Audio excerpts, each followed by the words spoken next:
আন্দোলনে নতুন ধারা সৃষ্টিকারী শ্রমিক কল্যাণ ফেডারেশন আজকের ঐতিহাসিক জামায়াতের মধ্য দিয়ে প্রমাণ করেছে বাংলাদেশের শ্রমিকরা নতুন ধারাকে তারা কবুল করেছে।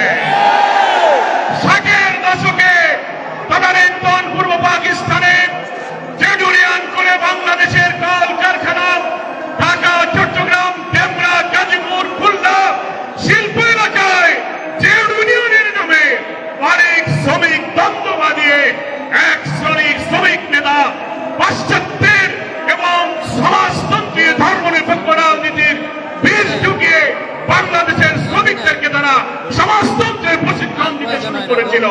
পরে কারখানায় মালিক শ্রমিক দ্বন্দ্ব বাঁধিয়ে তারা যে রাষ্ট্রীয়বাদী ধারার সূচনা করেছিল, তারা বলতো শ্রেণী সংগ্রামী হচ্ছে পৃথিবীর ইতিহাস।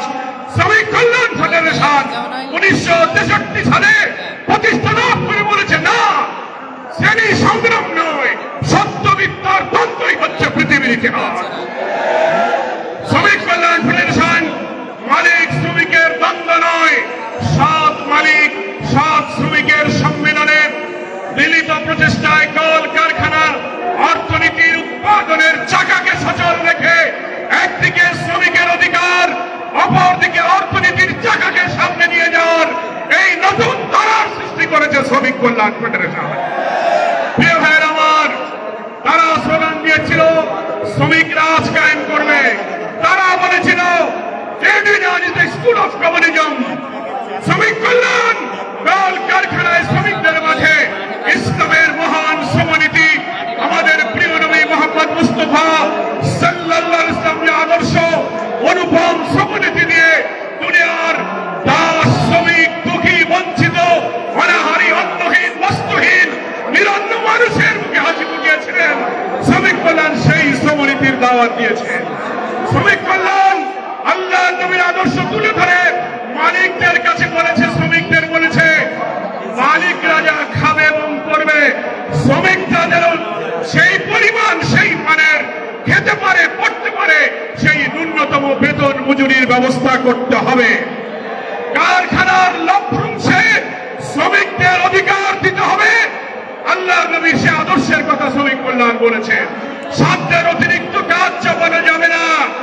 শ্রমিকদের কর্মঘণ্টা নির্দিষ্ট করে দিয়ে তার চুক্তি, বেতন, মজুরি ঘাম শুকাবার আগে, অর্থাৎ চুক্তির মেয়াদ শেষ হলেই তাকে মজুরি দিতে হবে।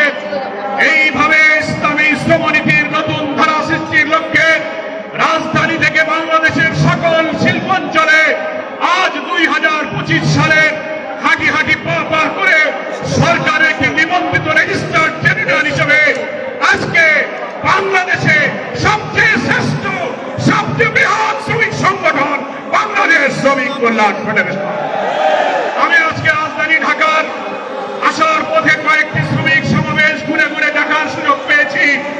আমি আপনাদের কাছে বলছি, শ্রমিক কল্যাণ ফেডারেশনের এই সমাবেশ, এই শ্রমিক জমায়েত বাংলাদেশের সর্ববৃহৎ শ্রমিক সমাবেশ।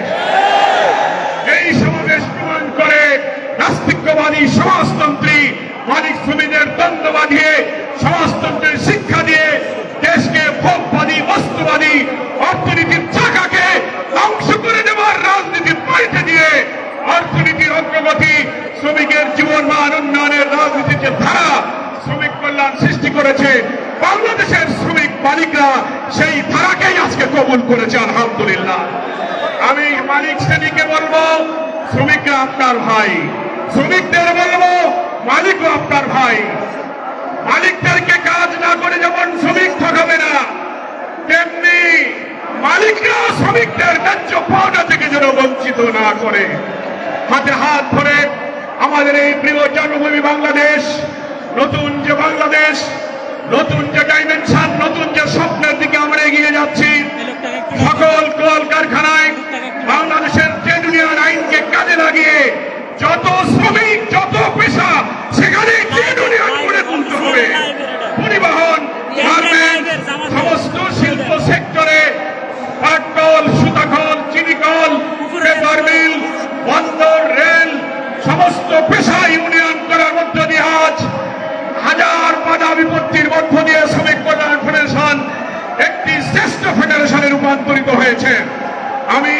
কল্যাণ ফেডারেশনকে সেই জন্য মোবারকবাদ জানাই, ধন্যবাদ জানাই। আর একটি কথা বলতে পারি, 60-এর দশকের রাজনীতির অঙ্গনে যখন বামপন্থী ছাত্র সংগঠন, শ্রমিক সংগঠন লোকদেরকে সমাজতন্ত্রের দিকে নিয়ে যাচ্ছিল, তারা বলছিল trade union is the school of communism.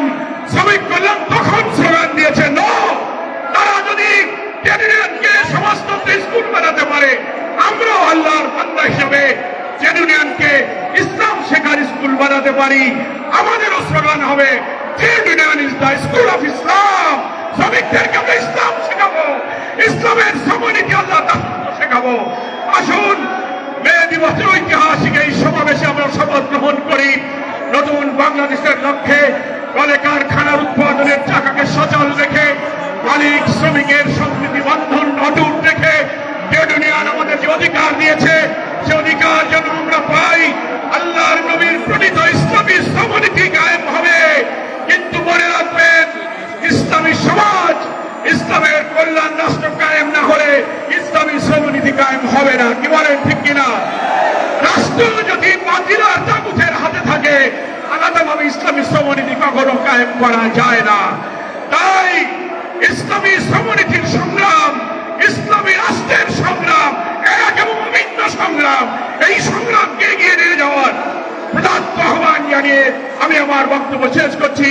আল্লাহ হাফেজ। বাংলাদেশ জিন্দাবাদ। শ্রমিক কল্যাণ ফেডারেশন।